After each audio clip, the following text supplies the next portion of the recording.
If you have ever felt that being alone is not always a bad thing, then you might understand something that most people never notice. And stay with me until the end of this video, because at the end you may realize something important about yourself and why solitude is sometimes not a weakness, but a hidden strength. We live in a world that constantly tells us we should always be around people. You should socialize. You should go out. You should always be part of something. If you spend too much time alone, people start asking questions. Why are you always by yourself? Don't you get bored? Do you not like people? But there is something very important that almost nobody talks about. Some people enjoy being alone, not because they hate people, but because they feel good with themselves. There was a young person who slowly started noticing this about his own life. He wasn't antisocial. He wasn't avoiding people. He had friends. He could hold conversations. He could laugh, talk, and spend time with others. But after long periods of social interaction, he always felt the same thing: exhaustion. Not physical exhaustion, a quiet mental fatigue, as if his mind needed space to breathe again, as if he needed time to hear his own thoughts. So he started doing something simple. Sometimes he would just spend time alone. No music, no phone, no distractions.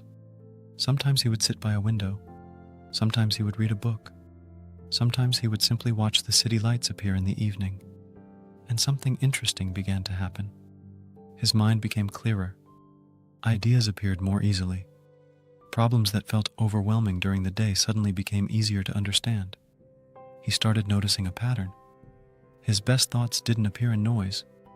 They appeared in silence. And psychology actually explains why this happens. When we are constantly surrounded by conversations, notifications, and information, our brain works in reaction mode. We respond. We answer. We listen. We switch our attention constantly. But when we are alone, our brain enters a different state. It begins to reflect. It begins to connect ideas. It begins to understand. And this is one reason why people who enjoy solitude often develop deep thinking. They don't rush through ideas. They sit with them. They explore them. They allow their mind to wander through questions and possibilities. And this kind of thinking often leads to creativity, clarity, and self-awareness. That's why throughout history, many thinkers spent long periods alone. Scientists, writers, philosophers, inventors. Not because they disliked people, but because ideas need silence. But there is another reason some people feel comfortable in solitude. When you are constantly around others, you naturally adjust yourself. You change your tone slightly. You filter your words. You adapt to the environment. This is normal. Everyone does it. But when you're alone, all of those small performances disappear. You don't need to impress anyone. You don't need to explain yourself. You don't need to play any role. You can simply exist. And that feeling can be surprisingly peaceful. Many people rarely experience this because silence can feel uncomfortable. When the noise disappears, space appears. And inside that space, thoughts begin to surface. Questions about life, questions about choices, questions about direction. That's why many people constantly fill their lives with distractions. Scrolling, videos, music, endless conversations. Anything to avoid being alone with their thoughts. But people who learn to sit quietly with themselves discover something powerful. They begin to understand themselves. They notice their real preferences, their real values, their real direction. Not what the world expects, but what they actually want. And this is where real inner clarity begins. That young person eventually noticed another interesting change. The more comfortable he became with solitude, the calmer he felt.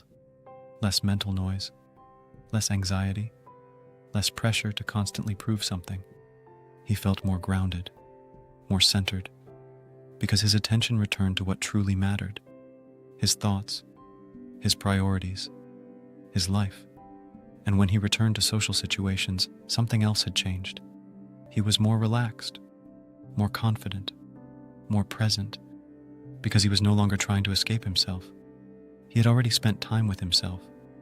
And this ability is becoming extremely rare in the modern world.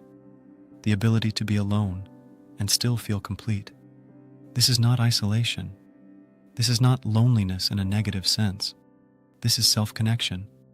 It is the ability to find stability within your own mind. And interestingly, people who are comfortable being alone often build deeper relationships because they do not search for people to fill emptiness.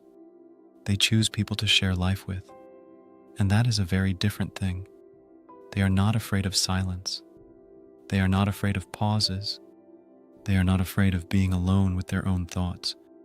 And because of this, their relationships often feel calmer, more genuine, more meaningful, because they are not built on dependency.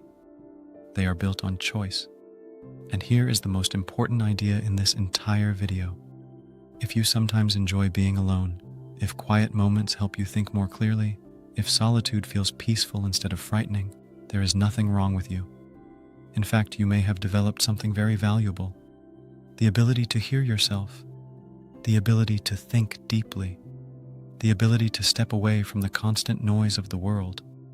In a world that constantly demands attention, this ability becomes a quiet form of strength. And one day you may realize something simple. Some of the most important changes in life do not happen in crowds.